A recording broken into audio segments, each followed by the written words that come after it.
உலகை எழுப்பும் ஞாயிறு அங்கே குடியிருப்பான். அவன் ஆனை முகத்தனின் அடியவர் மனத்தில் ஒளியாய் வந்து கொலுவிருப்பான்.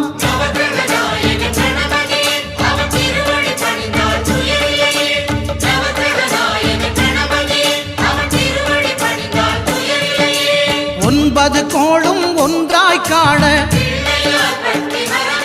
அங்கு கற்பகம் என்னும் கடவுளின் மெய்யில்